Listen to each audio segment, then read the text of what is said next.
Bonjour à toutes et à tous. Mon premier projet avec la box du mois de décembre sera une boîte surprise pour y ranger des jolies photos sur le thème de Noël. Alors, pour faire cette boîte surprise, je prends une feuille bleue fournie et je coupe deux bandes de 9,9 cm.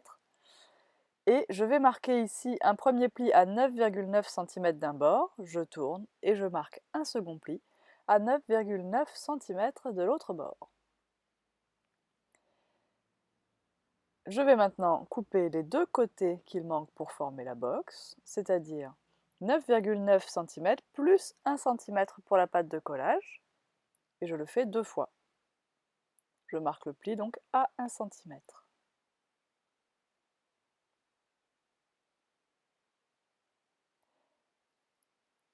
Maintenant que les plis sont marqués, nous allons les écraser avec le plioir et plutôt avec la partie bien horizontale et pas la partie pointue du plioir. On part du milieu, on revient au milieu et on retourne vers le bas.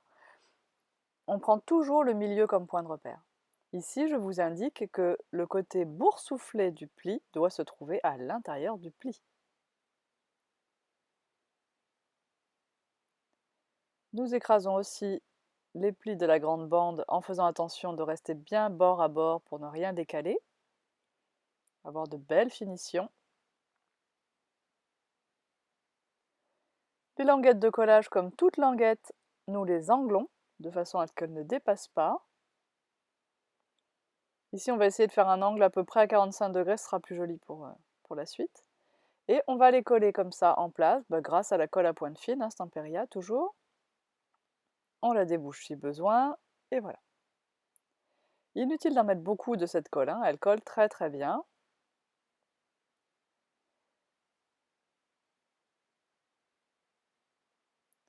Et c'est plus facile de me mettre de l'autre côté, voilà. Je m'arrange pour que le pli soit bien à l'extérieur de ce carré. Et je fais pareil pour l'autre côté.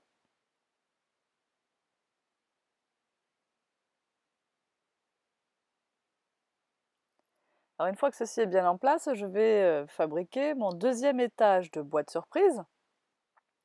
Et pour ça, je vais prendre les mêmes dimensions en enlevant 1 cm. En réalité, vous pouvez faire une boîte de la taille que vous voulez. Il suffit de respecter la logique des découpes. Donc ici, je vais prendre une bande de 8,9 cm. Et une deuxième, bien sûr.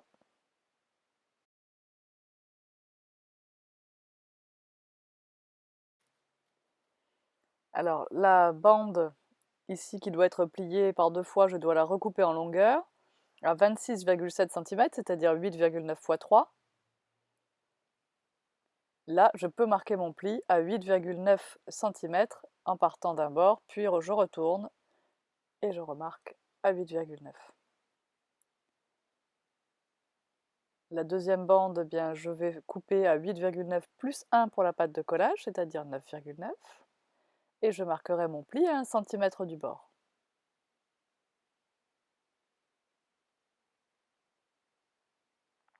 Je répète les mêmes étapes que précédemment.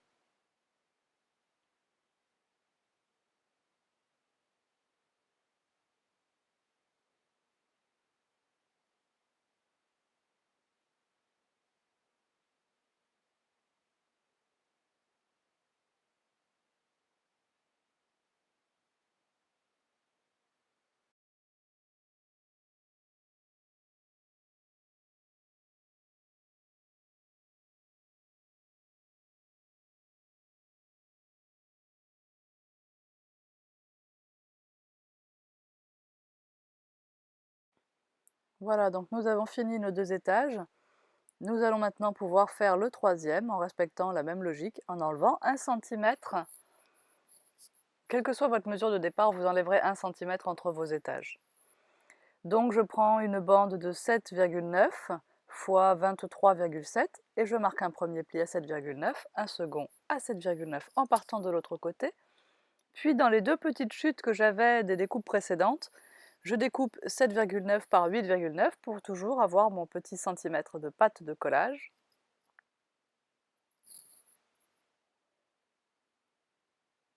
Et je vais comme ça pouvoir monter exactement comme tout à l'heure mon troisième étage.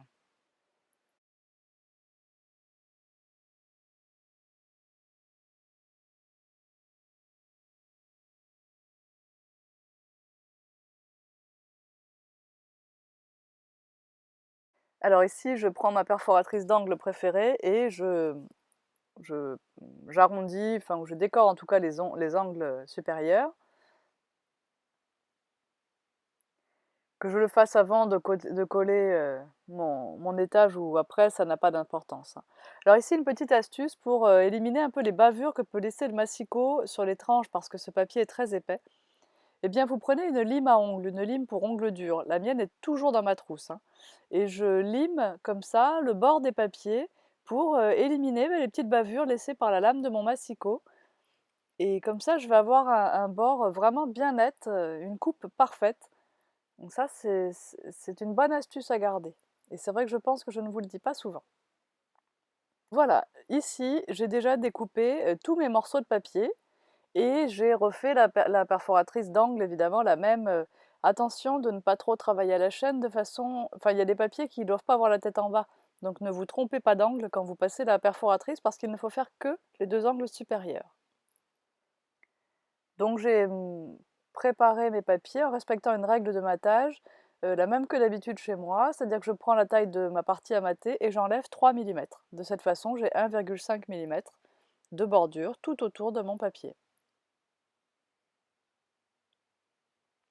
Je vais passer les tranches de mes papiers à l'encre Distress Vintage Photo et je crois que c'est le moment où je vous explique que, où je vous montre pardon, que j'ai réancré mon encreur Distress.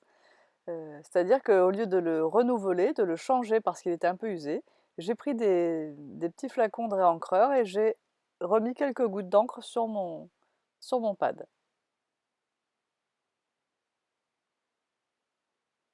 Alors ici, je ne veux pas mettre trop de distress, hein, je veux simplement la tranche, enfin enfin, vraiment un petit millimètre autour, et puis la tranche qui ne doit plus être blanche, bien sûr, parce que je n'aime pas ça. Donc je garde le papier dans les mains et je passe comme ça tout autour. Je le ferai aussi pour les étages bleus, bien sûr. À cette étape, je décide d'installer des aimants avant de coller mes papiers de matage. Alors je vous montre comment.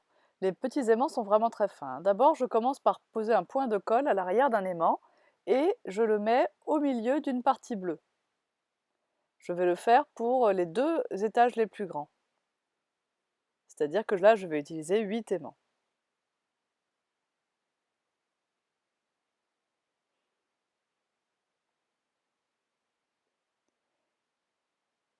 Je vais ensuite pouvoir coller mes papiers de matage dessus et mon aimant sera ainsi dissimulé.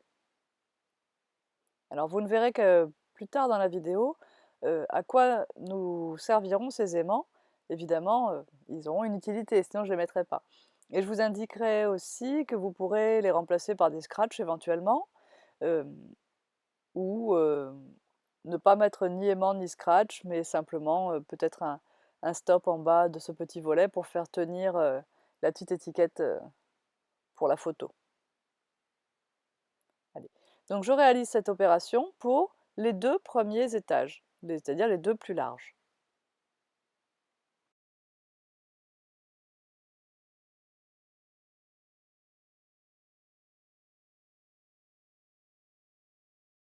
Voilà, j'ai installé les aimants et j'ai maté toutes mes parties. Donc pas d'aimants sur le petit étage. Ici, quand vous allez poser vos papiers pour les coller, vous allez simplement vous concentrer sur les petits coins qui sont voilà, à l'extérieur. Et il faut que ces petits coins soient tous de la même taille. Et comme ça, vous êtes sûr en réalité que les étages sont bien posés les uns sur les autres en plein milieu. Nous allons maintenant décorer les quatre côtés extérieurs de notre boîte. Ici, je ne veux pas utiliser du papier, parce qu'on risque d'en manquer. Je vais utiliser mon pochoir et de la glitter paste chez Bobeni. Alors elle est arrivée dans toutes les couleurs, hein. Il y a eu des réapprovisionnements pour des couleurs qui étaient épuisées et puis des nouvelles couleurs qui viennent d'arriver. Donc là j'ai choisi la dorée. Je viens de vous montrer la sugar qui est arrivée et qui n'existait pas avant. Donc un peu de glitter paste sur ma spatule, je pose mon pochoir bien comme il faut. Et on y va, on étale la glitter paste sur le pochoir. Alors cette glitter paste est vraiment sympa parce que elle sèche très vite, elle est ni trop fluide ni trop épaisse, elle ne glisse pas facilement en dessous du pochoir, donc on ne fait pas trop de bavure. Et si on fait une bavure, eh ben, ma foi, on passe la spatule dessus, je vais vous le montrer un tout petit peu après. On arrive à effacer très vite les petites choses gênantes qu'on aurait faites. Alors là, vous ne me voyez pas trop, je suis hors champ, mais voilà, ici, j'arrive à enlever tout simplement. Il faut intervenir vite, mais on intervient très facilement. Donc ici, on va faire les 4 côtés comme ça, en prenant bien soin que l'arrière de notre pochoir ne se salisse pas.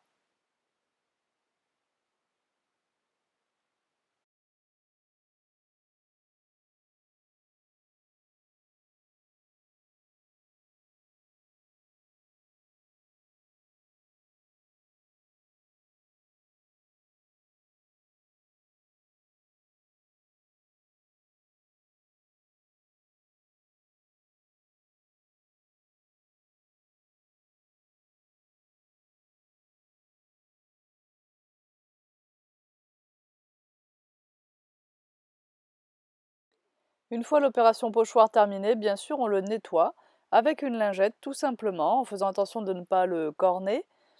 Et la glitter paste se nettoie vraiment, vraiment très bien, il n'y a pas de problème.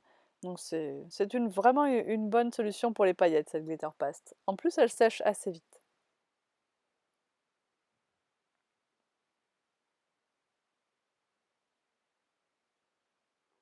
Voilà.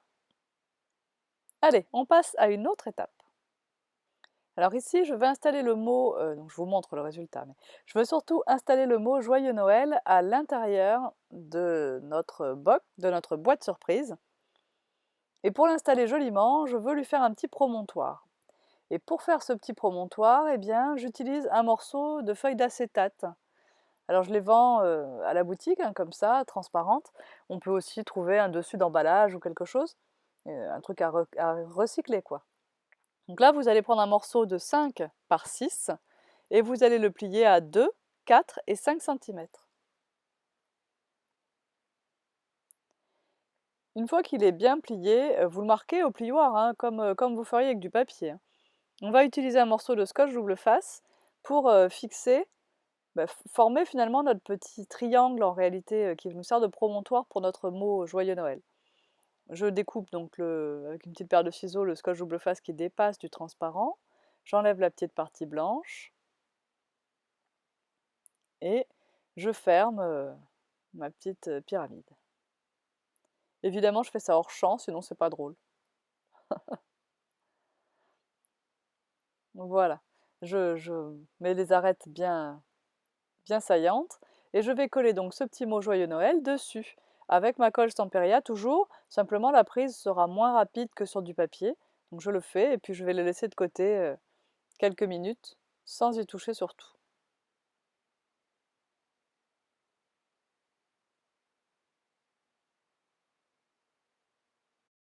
Alors on passe à la fabrication du couvercle de la boîte. Nous avions 9,9 mm. Nous allons donc partir sur un couvercle dont la base ferait 10,1. Mais il nous faut 2 cm de chaque côté pour les bords du couvercle. Donc nous coupons à 14,1, un carré de 14,1 par 14,1. Et nous marquons un pli à 2 cm tout autour. Nous allons maintenant ouvrir sur chaque côté une petite partie ici qui nous permettra bien de former notre couvercle. Et nous allons évider un petit triangle pour être sûr que cette petite patte de collage ne soit pas gênée par un petit défaut de coupe, un petit défaut de précision. Nous allons maintenant écraser nos plis correctement.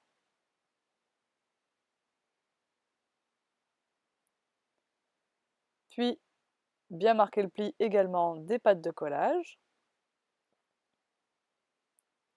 Enfin, appliquer de la colle sur ces pattes de collage.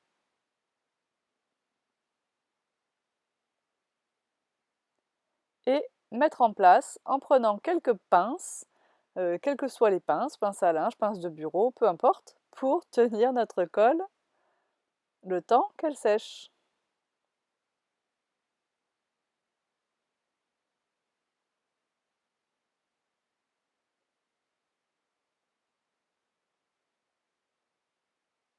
Voilà, il n'y a plus qu'à attendre 2 minutes et ça sera bon.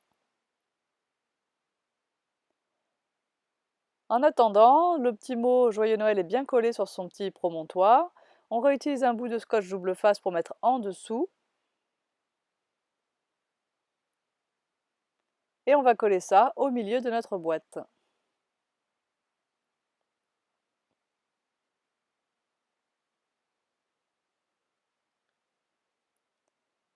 Je pousse bien avec ma bille ici, c'est vraiment pour pouvoir coller le scotch double face, voilà, correctement sur le fond de la boîte.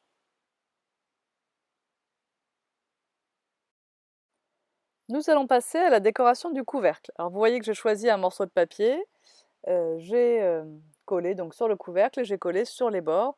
Alors les bords là par exemple, remesurez hein, sur votre boîte, mais j'ai pris 1,8 par 9,8 si ma mémoire est bonne. Je vous conseille, si vous ne voulez pas gaspiller de papier, de bien mesurer votre boîte et même de faire une coupe sur un papier brouillon, un papier d'imprimante.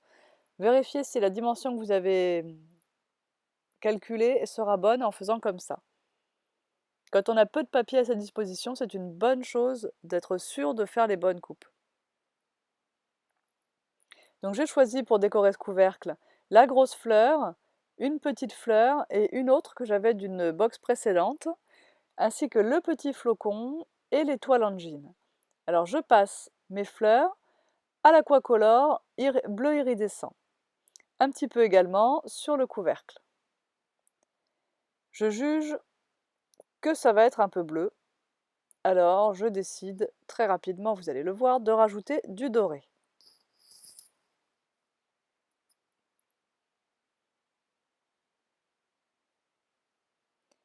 J'en rajoute d'abord un peu, puis beaucoup. J'en rajoute aussi sur les petites roses.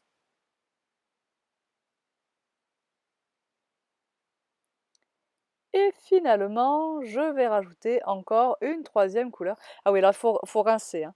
Vos pulvérisateurs, là, vos nébulisateurs, il faut les rincer dans de l'eau claire et les faire pchiter de l'eau claire parce que sinon, vous allez les boucher. Hein. J'essaye ici de rajouter un peu d'encre distress sur les petites feuilles vertes au bord. Bon, ça ne me satisfait pas tout à fait. Je vais terminer le travail avec, je ne sais pas ce que je fais là d'ailleurs, je ne vois pas ce que je fais. J'avais qu'à le faire dans le champ après tout. Ah, je mets des petites gouttes de mon Encore Vintage Photo. Voilà ce que je fais. J'essaye de faire des splotches sur le couvercle. Une fois, ça fonctionne pas super bien. Mais je vais finir par y arriver, hein, à faire mes petits splotches. Voilà, je trouve, paf paf, des petits splotches marrons, histoire que tout ça ne soit pas trop propre. J'aurais dû éviter de faire un splotch sur mon étoile en jean, ça aurait été bien mieux. Et puis j'aspire un petit peu, parce que les gouttelettes, on ne le voit pas à la vidéo, là, mais sont un petit peu épaisses, donc j'aspire un peu ce qu'il y a en trop. Et là, je trouve que ma fleur, elle a l'air un peu trop léopard, en fait, hein, ça va pas. Du coup, je décide de rajouter, donc d'abord de l'aquacolor argent iridescent. Vous voyez qu'elle est beaucoup plus grise maintenant. Gris argenté, la couleur ressort pas correctement là, et d'abord parce qu'elle n'est pas sèche la fleur. Et puis je décide, pour lui rajouter du brillant, parce qu'on est à Noël, de lui remettre du glitter paste, alors sur les bords, les feuilles vraiment vertes au bord, et aussi sur les reliefs, donc le bord des pétales et sur les pistils. Et alors vous verrez, ou vous avez vu sur les photos du début, que ça, franchement, c'était la meilleure chose à faire. Ma fleur maintenant est très très jolie et très harmonieuse avec le reste de la boîte. Bon, je vais revenir dans le champ hein, très très vite et vous allez vous rendre compte de ce que ça donne. Voilà, je la pousse un peu, bon il va bien falloir qu'elle sèche, je ramasse tout ce que j'ai mis sur le côté, pas de gaspillage, et mon petit flocon, eh bien je vais m'occuper de lui ajouter des strass. Alors je prends ma bande de strass, je les coupe hein, puisqu'ils sont attachés sur une bande autocollante. Donc, je vais m'aider un petit peu avec mon piqueur, voilà, comme vous le voyez ici. Et je vais ajouter donc un strass au milieu et un strass par branche. Voilà, mon pistolet à colle est chaud. Donc je vais installer un gros tas de colle chaude ici. Je pose la fleur dessus. Attention, elle n'est pas bien sèche encore. Hein. Et avec ma bille à gaufrer, j'appuie, voilà. pour qu'elle prenne bien dans la colle. Ensuite, j'applique un peu de colle à chaud directement derrière les petites roses, on n'a pas vu faire ici.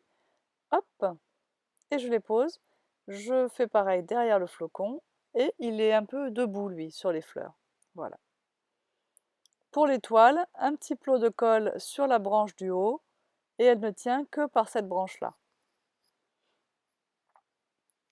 Je vais ensuite rajouter un petit strass dans les coins et je crois que j'en aurai pratiquement terminé avec mon couvercle. Voilà, mes petits strass sont installés. Donc vous voyez comme ça brille un peu, c'est joli de tous les côtés, si on regarde de haut, de côté, enfin voilà. On voit bien les petites pattes dorées. Puis on voit un petit bout de feuille là qui s'est collé sur le côté et ça je trouve ça plutôt joli. Voilà, je trouve que le hasard fait bien les choses, c'est chouette.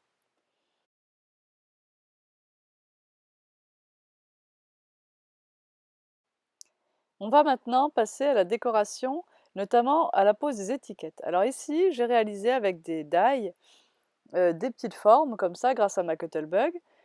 Suis en train de vous expliquer ici que 2 nouveaux die arrivent dans la boutique, donc 3 même avec celui-ci, à des prix imbattables. Donc celui-ci, les étiquettes là, et puis nous avons aussi des carrés festonnés, des ronds festonnés et des ovales festonnés. Alors ici, les carrés, voilà, ce sont ceux que je vous montre. Pour les ronds, moi j'ai pris des choses que j'avais en stock, c'est pas exactement ceux que vous avez dans la boutique. Si vous n'avez pas d'aimant, je viens de vous passer là sous la caméra des petits scratchs qui peuvent servir à coller également les étiquettes. Moi, je vous montre comment on se débrouille avec les aimants pour avoir des petites photos aimantées et amovibles.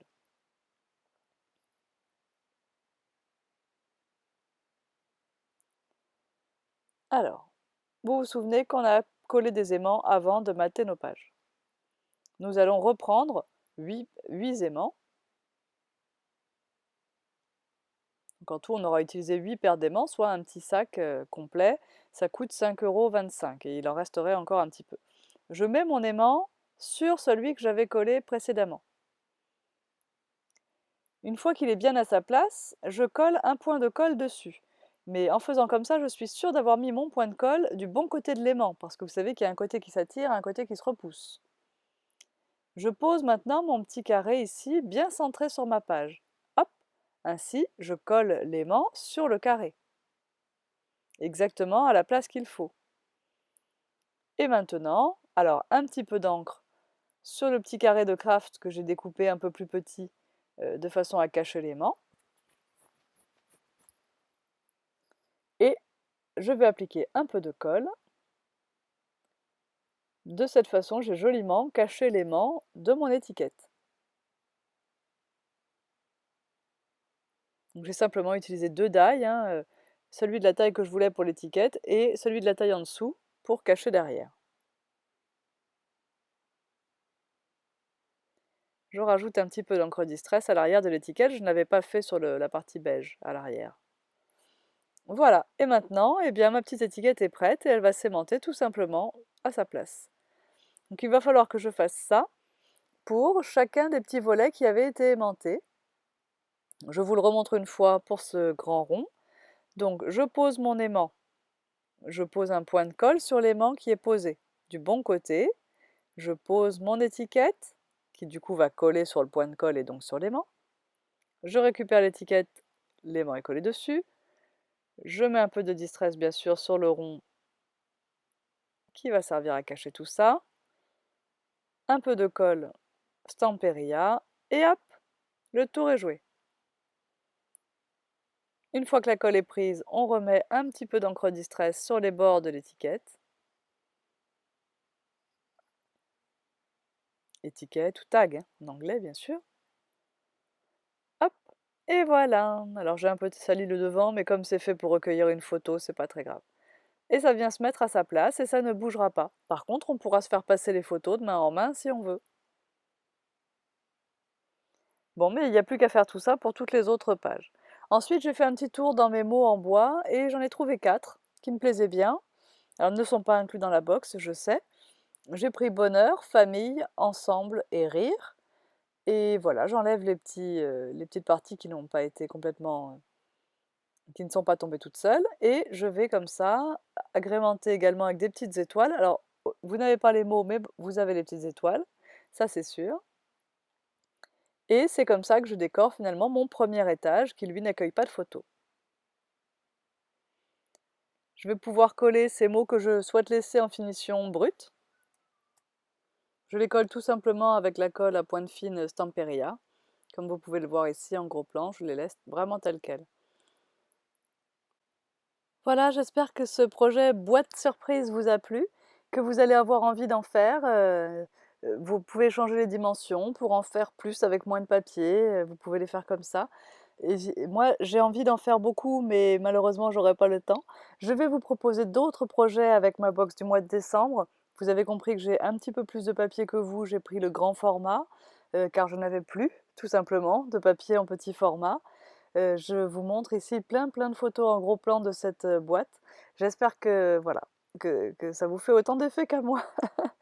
Donc je vous dis à très bientôt pour d'autres projets avec cette box du mois de décembre. Ça ne sera maintenant que la semaine prochaine. Comme ça, je vous dis qu'il reste une ou 2 box, hein, à peine, de disponibles. Alors si vous en voulez, n'attendez pas. Bye bye!